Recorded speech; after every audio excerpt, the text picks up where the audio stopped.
Күйөө менен разборго может эртең кыздар, Азыр үйдө конокторум да бар. Азыр бала менен разбор. Если бала менен разборго бул айым даяр болбосо, бүгүн жыйынтыктайбыз. Аха. Угулуп атабы? Ооба, угулуп атат. Угулуп атат, 17 жаштагы кызым менен отношенияда атасыз, Канча балаңыз бар? 4. Ошол бир эле кызыңыз менен мамилеңиз бузулуп атат. Ошол чоң болгон үчүн ушундай тең болгон үчүн окшойт, калгандары угат. Укпай аткан үчүн сизге жакпай атат. Укпай аткан үчүн эмес, кандай десем. Түшүнбөй аткан үчүн? Бир жагынан ошондук эле болчу. Вот, кызыңыздан өзүңүздү көрүп турган жоксузбу? Андай дейин десем, кызым совсем башка да, мен башка. Ал слишком правильная, мен слишком неправильная болгонмун да. Ушундай болду окшойт. Кантип неправильная болдуңуз эле? Мен кандай десем, мен ойногонду, күлгөндө, татынака жүргөндө, жакшы кийинген жакшы көрөт элем, а бул наоборот да. Кандайды жакшы көрөт? Бул аябай эме кылып. Слишком багы ислам диндин нельзя деген нерсесин көрөк калдат, карманып алган. А сизге кайсыл мүнөзү көбүрөөк жакпайт? Мисалы үчүн мен бирөө менен сүйлөшүп атсам, эми аялсында бирдеме болуп, мындай тууган урук жөнүндө пример келтирип нерсени айтып атсам, апа, сиз ушинтип айта бересиз, меня раздражает, сиз эмнеге бирөөлөргө биздин семья жөнүндө айта бересиз? Биздин тууган жөнүндө вообще мен эч кандай айлана чөйрөмдү, и вообще мен эч кимге айтып бербеңиз, и менин чоң аталарымды, мен атамды, вообще никого эч кимге айтып бербеңиз деп келип мени заткать этип коет да, анан жанагы собеседнигим мени уже неуважение кармап калат да магачы. Сизди сыйлабай калат, ошон үчүн кызыңызга сиз таарынасыз. На самом деле кызыңыз жакшы эле айтат экен. Ошо анан часто апа деп эле келип эле сен туура эмес кылтасың деп башкалардын көзүнчө мындай наоборот мага апа болуп калат да, ошондой боло берет. Ооба, кыз бала апага апа болбош керек, бул туура. Бирок сиз дагы апаңызга апа болгон учурларыңыз болду беле? Билбейм эми, мен наоборот мынтип бериңиз, атпесеңиз, мен мынтем, мен үйдөн кетип калам деп эле ушинтип мен башкача болгонмун да. Эми бул өзүңдү болуп калат деген нерсе жок да, бул жерде окшош эле болуп атат да. Сиз апаңыз сиздин талаптарыңызды аткарбаганы сизге жакпаган. И бул жерде кызыңыз деле сиз деле кызыңыздын талаптарын аткарбай атасыз да. Например, кызыңыз сиздин көчөдө антип туугандарын бир нерсе дегениңизди жакшы көрбөйт экен.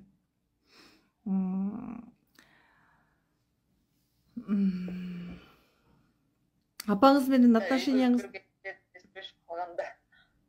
тема болот да, бир темада обязательно бир нерсе затрагиваться этилет, сүйлөп каласың. Просто жизненный опыт, пример катары бирөөгө бирдеме айтып атсаң эле келип ушинтип койгондо мен вообще неуважительное отношение болуп калат да магачы, аябай. Жок.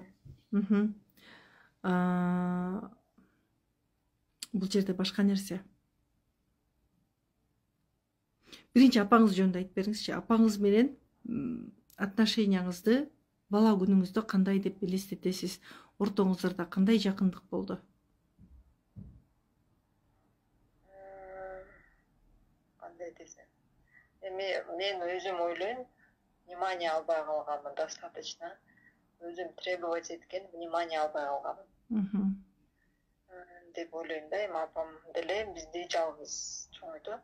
Бирок мен башка балдарына айырмаланып, мен аябай көп внимание өзүмө требовать эткен, бирок аны эч кимден ала албай, көчөдө жасанып жүргөн келди башкалардан.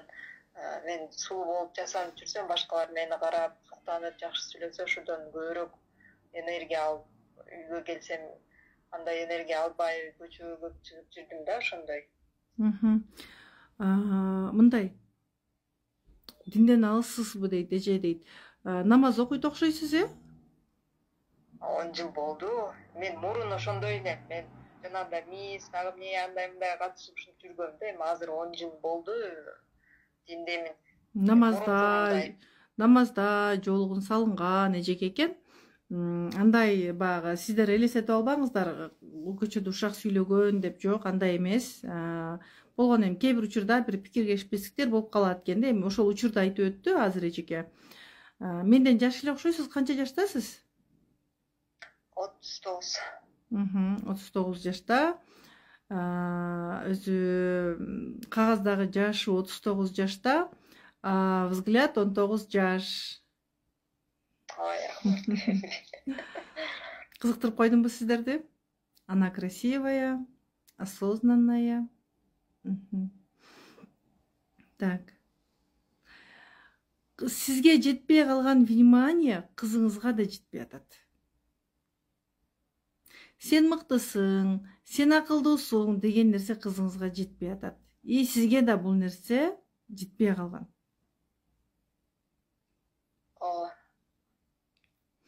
Эгер кызыңызга да сиз өзүңүздү түшүнүп, көрсө, мен апам менен отношениям дурус эмес турбайбы? Көрсө мен апаман внимание албай калган турбайбы? Апама таарынычым көп болгон турбайбы деп өзүңүздүн таарынычтарыңызды иреттегенде сиздин жан дүйнөңүзгө тынчтык келет. Сиздин жан дүйнөңүзгө тынчтык келип, баягы бала кезде жабылбай калган потребностьтарыңызды жапканда, да, сиз кызыңызга тийишпей каласыз. Азыр мен мындай түшүндүрүп берем. Мына, мого канча 4 балаңыз бар, 4 бала. Бул сиз, бул чоң кызыңыз. 4өөнүн жанында деле сиз. Бир эле апасыз да, баягы 39 жаштагы апасыз. 4өөнү тең өзүңүз төрөгөнсүз. Мо сизге триггер, мо потребности эстетип аткан триггер да мо кызыңыз. Азыр сиз мойнуңузга албашыңыз мүмкүн, жок деп. Ошол кичинекей күнүңүздө сынып калган, бала канча жанагы мектепте кыздар кийгим келген, апам аны берген эмес деп атасыз го. Апаңыз сизге берген эмес, сиз кызыңызга мындай акыл, кызыңыз дагы баягы мен мыктымын, мен жакшымын деген нерсени бергиси келип атат да айтор. Аны сизге акылын үйрөтүп жеткизип атат. Сен өзүң деле идеалдуу эмессиң го, мени урушуп атасың деп атат да. Ошондой болуп атат. Вот. Ошо кызыңызга мээрим жетишпей атат. Эгерде элестетиңиз мына, азыр давайте мындай осознанно элестетип көрөлү. Кызыңыз да эртең турду. Анан балдардын көзүнчө да сүйлөй турган сөз болот, сүйлөбөй турган сөз болот. Балдарга айта турган сыр болот, айтпай турган сыр болот. Эртең турдуңуз, кызым. Азыр кызыңызды элестетиңизчи. Кызыңызды жакшы көрөсүз да. Ооба. Бирок көргөндө эле мындай тилиңиз кычышып, ачууңуз келип кетет. Жакшынакай эле турам, эртең дуа кылып, намазга турабыз, балдар намаз окуйт, анан турабыз. Антебиз мынтебиз, анан жакшынан сүйлөсөм, наоборот эч нерсе кылбай отуруп алышат, анан кээде нервко бакыганда анан шыкылдап калышат. Анан силерге только бакырып сөйлөш керекпи деп урушуп калам да ушинтип. Мен сиздин бир аз көңүлүңүздү оорутсам даярсызбы? Боло берет. Разборго келген аялдар бар, кээ бир учурда мого онлайн сабакта дагы разбор бар да. Онлайн сабакта разбор болот. Анан мындай деп айтам да. Кээ бир учурда мен алардын бир бойлуна тийип коюшум мүмкүн да. Анан алар 2-3 күн башкача болуп жүрдүм разборго келгенде деп айтышат.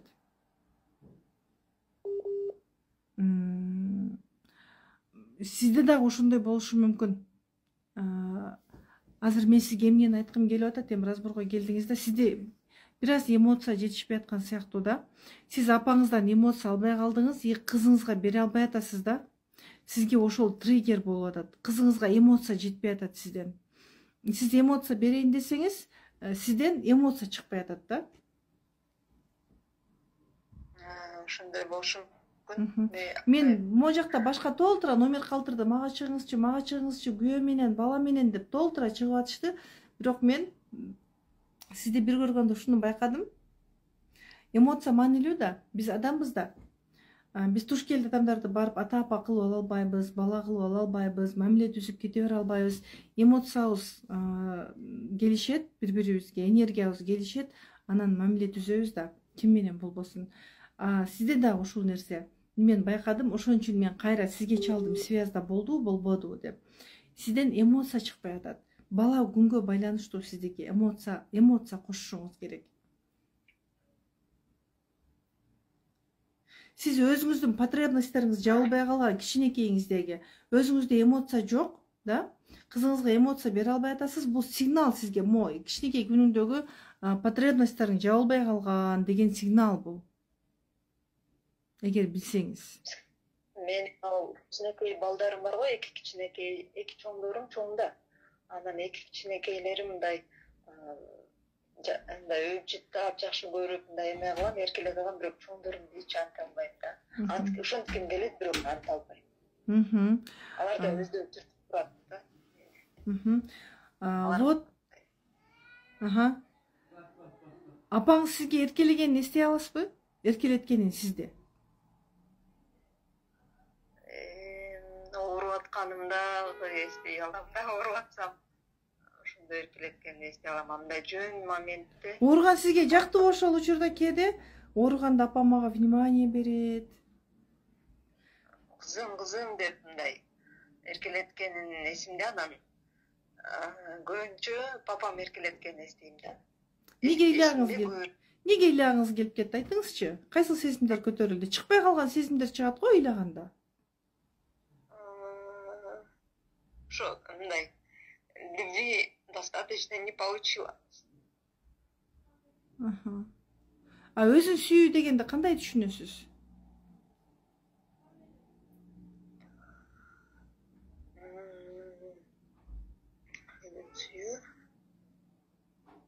Ну, что самодостаточная в любой ситуации, любимый человек есть или нет, хоть ты одна, чувствовать себя счастливой, ошону өзүн сүй деп түшүнөм да. Ал үчүн эмне кылыш керек?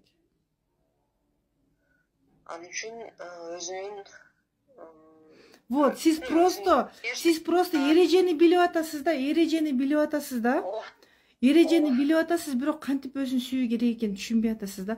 Кыздар, менин курсумда окуган кыздар барбы бул жерде? Мен эмоциямды башкара албай аткам, балама эмоция бере албай аткам, менде азыр балам менен жакшы болуп калды деп жыйынтык алган айымдар барбы бул жерде? Жаза аласыздарбы? Мен угам, что ар жерде угам, бирок именно как к этому прийти билбей атам. Мен деле өзүнчө коуч болуп сүйлөп калам элдерге, бирок билбей. Айтуу башка, амал кылуу башка да. Башка мен болуп сүйлөй берем, бирок айтуу оңой, амал кылуу кыйын да. Барбыз, мен дейт. Кандай жыйынтык алдыңыз? Мындай да, айтуу оңой, амал кылуу кыйын. Даже мен дагы өзүм да тапшырмалар аткарам го, өзүм калып кетпейин. Үйрөтүү башка, ал өзүң жасоо башка деп мен өзүм даже өзүм дагы амал кылам да, амал кылууга тырышам да. Мен өзүмчө, мен үйрөткөн башка го ал. Өзүм калып кетпейин. Мен өзүм жасоом керек. Мен өзүм ушуну практикага жүзүндө ашыруум керек. Деймин да. Сизге ошол көп эле сизде конфликт болгон окшойт мамаңыз менен. Көп болгон, эң көп самый проблемный ребенок мен болгом. И кызыңыз сизге триггер. Ошону түшүнүп атам, бирок эми кантип оңдош керек билбей атпайм. Өзүңүздүн потребностьуңузду жабасыз биринчи. Өзүңүздү кучактасаңыз. Өзүмдү мен сүйөм, өзүмдү мындай кылсам. Кантип сүйөт өзүн? Кантип сүйөт өзүн? Кантип сүйөсүз? Например, я довольна своей внешностью, довольна всем, ну, полностью я довольна, да, өзүмдүн фигурама довольна, внешностьима довольна, Аллага шүгүр. Сүйлөгөн сөзүмө баскан турган бардыгы эле восхищаться эте берет со стороны, бирок ушундай кызым менен мамиле таппай атам, эми, наверное, өзүмдү таппай атам, түшүнбөй атам да. Кыздар, өзүн сүйүү денеңди сүйүүдөн башталат. Просто ал сырткы келбет башка, ой, я фигурная, я красивая дей алам мен дагы, мен жакшынакаймын. Я фигурная дей алабыз. Бирок сен денеңди, кыныңды, жатыныңды, ички органдарыңды сүймөйүн, ал проблема чечилбейт. Ички органдарыңды сен сүйүү үчүн эмне кылышың керек? Денеңде чыркылдатып сизге тийишип турган блоктордон арылышыңыз керек. Апаңызга тартыштар калып калган денеңизде. Ошол нерселер өзүңүздү сүйүүгө, эмоцияларды ойготууга жооп бербейт, допуск бербейт.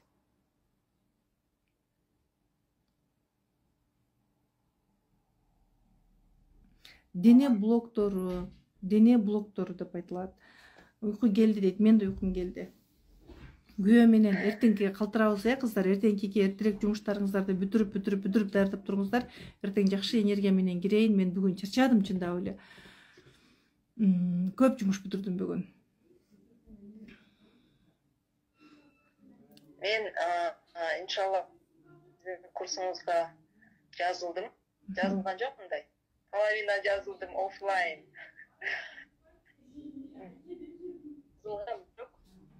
Убакыт таппай окубай койгом, вообще да бир жок. Биздин курска келгенде мындай дегендер көп. Жок, онлайн сабакка да жазылыңыз. Онлайн сабакта жакшы. Онлайн сабакта бала тарбиялоо сабагы, балага проработка бар. Азыр чыгам, азыр бүтөм. Мен орозо мезгилинде жазып алдырмын да, карабай эле, жана орозо менен эле баягы узачасына. Хорошо, аны азыр могой эфирде башка нерсени сүйлөшөлү. Мен кызым менен сүйлөшүп, мына могу жакта айтып атат, мен кызым менен сүйлөшүп, кызымдын оюн эске алып, кучактап өп калдым эртең менен.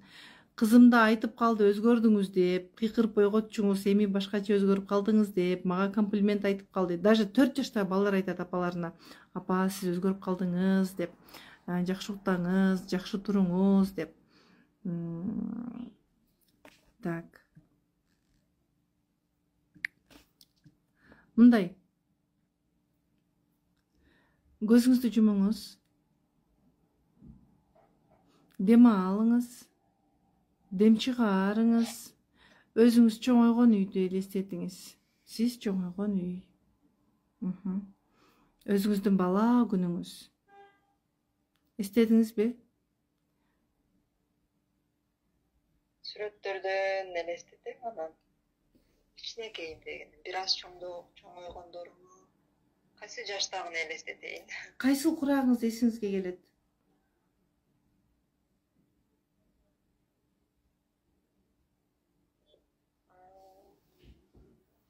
Бир 3-чү класстан 6-чы класска чейинкилер. Ошол курактагы сиздин маанайыңыз кандай?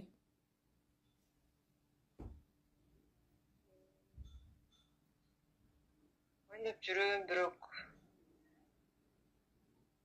эми кыйналган моменттер бар да, ошолорду бар бир. Вот ошол курак потребностьтер жабылбай калган. Могу жактагы апа, мен жегим келди, апа, мен эркелечи деп, жаным деп бизди бооруна кысканы жетишпей калды. Ошол курак биздин оюбузду укпай койду. Ал сеники туура эмес, бар чары, мага сен тоскоол болбочу, сен акылың жок сенин деген учурлар болуп калды. Ошол учурда бизге именно сен акылдуусуң, сенин колуңан келет деген сөздөр керек эле да.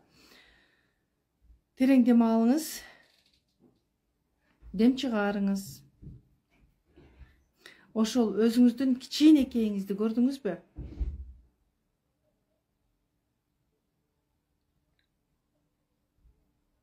Элестете алдыңызбы? Эми жанына өзүңүздүн кызыңызды алып келиңиз.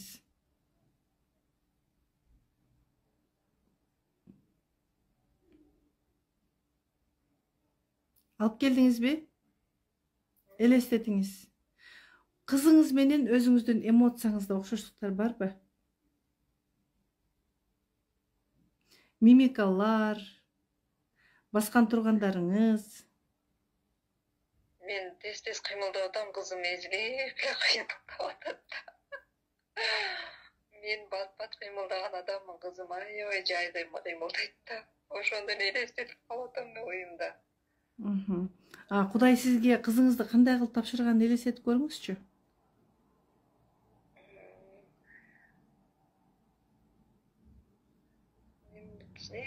Таптаза ляля кылып тапшырды, Эми ошол кызыңыздын жарык дүйнөгө жарык деп келген кызыңыздын азыркы маанайы кандай? Кызыңыздын көздөрүнө караңызчы. Эмнени каалайт? Жакшы жашоону каалайт, бирок мен бере албай атам да ошону. Кызыңыздан сураңызчы, эмнени каалайсың жаным деңизчи. Сурасам.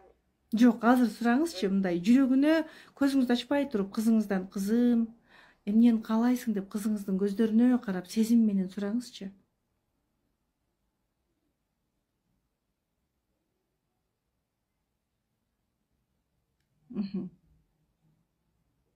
Эмнени каалады?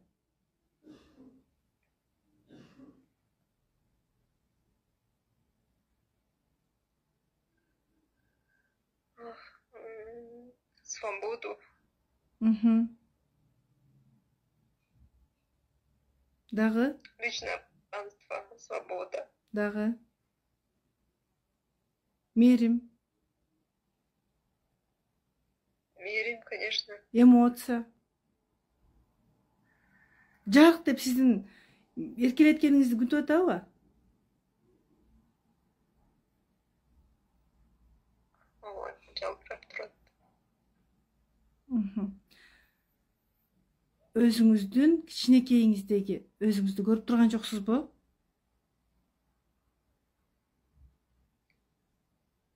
Свобода жетпей калган кыз, каалоолор аткарылбай калган кыз, апасынан эмоция, энергия күткөн, кучактаган, эркелеткен кызды көрүп турган жоксузбу? Ошондой эле.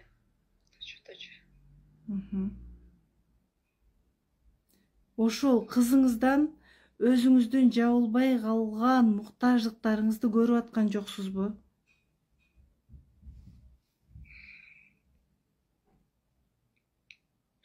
Ооба, повторяется это все. Бирок менин кызымдын кызына повторяться эткенин каалабайм. Ал үчүн эмне кылууга даярсыз?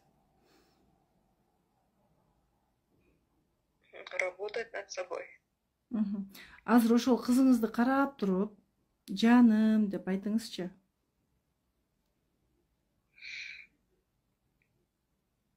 Кызым, жаным. Мен сени жакшы көрөмүн. Мен сени жакшы көрөм. Сенин жакшың дагы.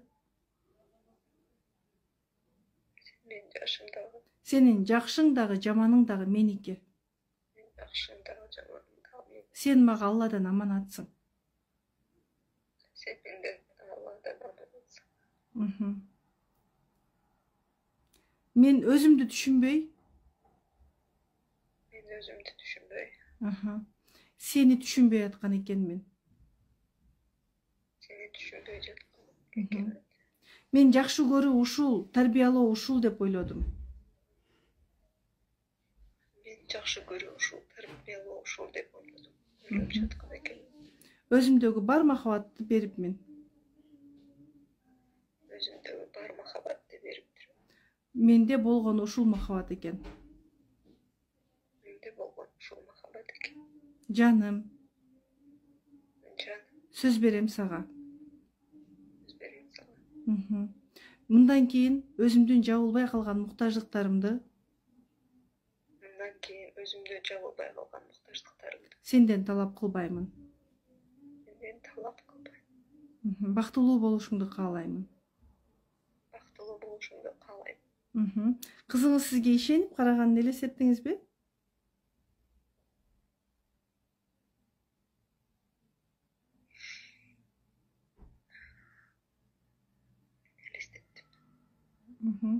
Тамагыңыз буулуп калган жокпу?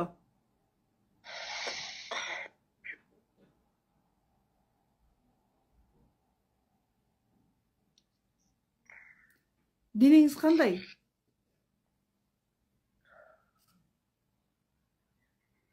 Денеңиз кандай? Денеңиз бошпу же оор болуп турабы? Biraz бошоду. Таманыңыз, бутуңуз бошпу? Башыңыз? Бошоду. Терең дем алыңыз. Терең дем чыгарыңыз. Терең дем алыңыз. Терең дем чыгарыңыз. Эми балага проработка сабакта совсем башкача берилет. Мен азыр эми кыскача жасатып атам. Терең дем алыңыз.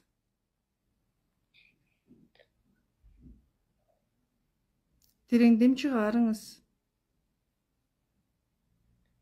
Тамагыңыз бошодубу?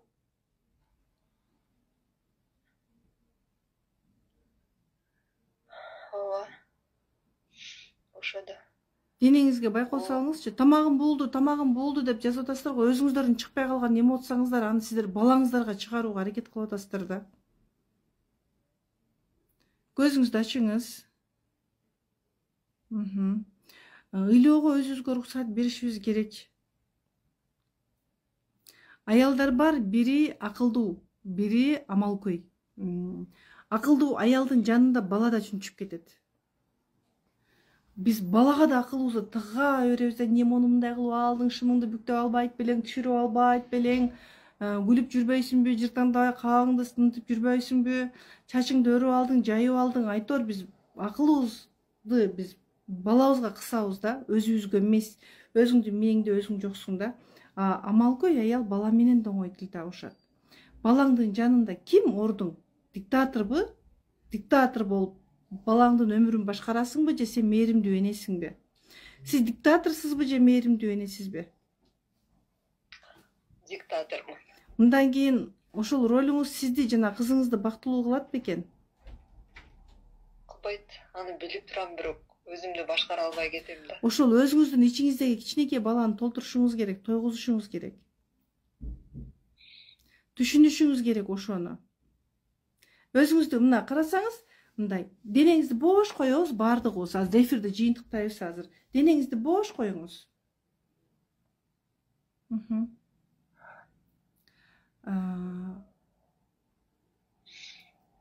Көзүңүздү жумбай эле коюңузчу. Денеңизди бош коюп, өзүңүздүн көзүңүздү жумбай эле кичинекей күнүңүздү эстесеңиз, кичинекей күнүңүздө кайсыл курагыңыз келет эсиңизге? Азыр, дал азыр.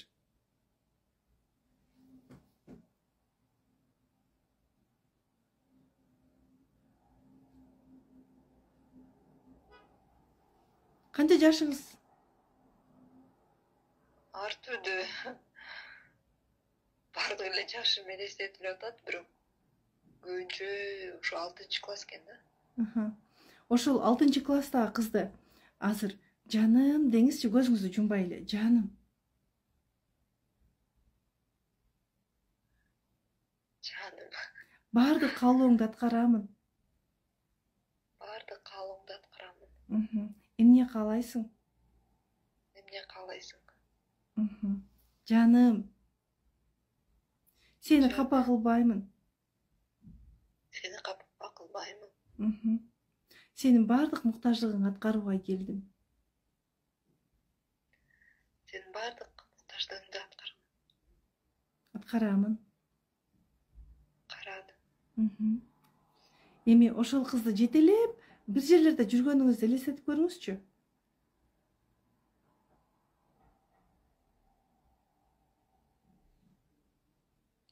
Жаныңыз жийүүдүбү? Ооба. Жүрөгүңүз жумшардыбы?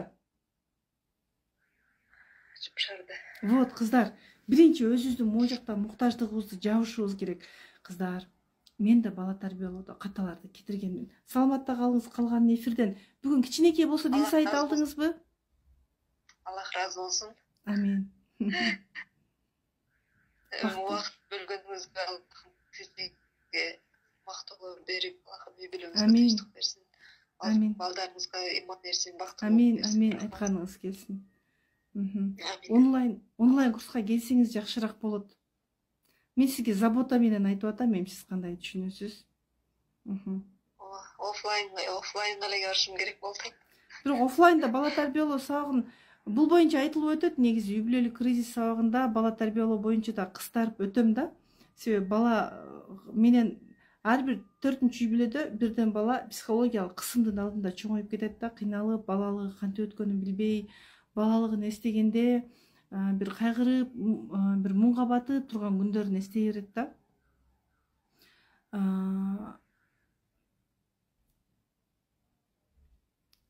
Курска онлайнга да келиңиз, Албетте. Саламатта калыңыз. Бүгүн кичинекей болсо да инсайт алган болсоңуздар, мен анда кубанычтамын, кыздар. Рахмат, баарына ушинтип көңүл буруп, убактыңызды бөлүп, өзүңүздүн энергияңыз менен бөлүшүп атканыңыз үчүн. Алла ыраазы болсун сиздерге дагы. Так, кыздар.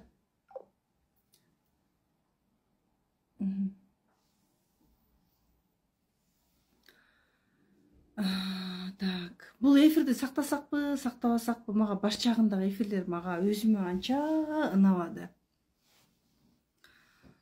Мындай оюм чачырап тура берди да, конок келип калды. Мындай өзүм чарчаңкы болдум бүгүн. Кыздар. Так. Бала бизге триггер. Канча аялдар аракет кылат, бирок өздөрүн түшүнбөйт. Так, эртең эмне кылабыз? Эртең эртең эмес, давайте 31-inde жасайлы, гимнастика мүмкүн обедте жасайбыз да, 31-inde. Түштө жасайбыз, может. Журканым суу болгончо ыйладым дейт. Ооба, туура, ыйлап алган жакшы. Ичтеги эмоциялар ый аркылуу, көз жаш аркылуу чыгат.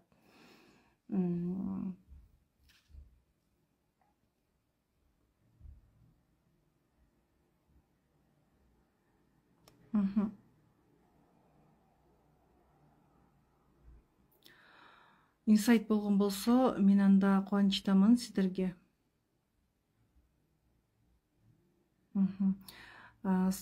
Курста бул боюнча кенен айтылат, кыздар. Азыр сиздер кичинекей эле нерсеге мен ыйладым, менде эмоциялар көтөрүлдү деп атасыздар го. Курста бул боюнча толук бар сабак, анан проработка берилет.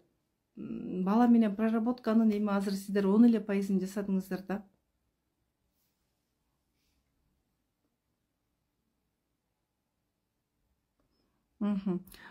Короче, кыздар, курс 1-сентябрь күнү башталат. 1-сентябрь күнү айым сыры жана про интенсив тарифтери башталат. Эмоция кантип беребиз дейт. Биринчи өзүңдү эмоцияга толтур.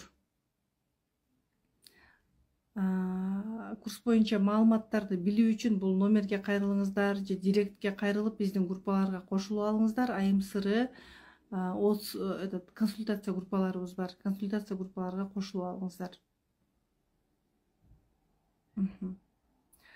Так, кандай суроолор болсо, сиздер директке жана ушул номерге кайрыла аласыздар. Саламатта калыңыздар. Так, эртең 9:30-да күйөө менен разбор болот. Бала проработка айым сырында дейт, ооба. Көп аялдар бар, даже проработкага жетпей эле балдары менен мамилеси жакшырып калган айымдар бар. Болгону бизге чоң адамдай ойлонууга жетишпейт. Биз өзүбүз кичинекей балабыз, бизге жакшы внимание жетпей калган, ошол жетпей калган вниманиени тияк бияктан издеп, балабыз урушуп бир нерсе боло беребиз. Сиз ошону түшүнүп калгандан кийин болду, ал денеңин өзү чыгып кетет. Жакшы алыңыздар.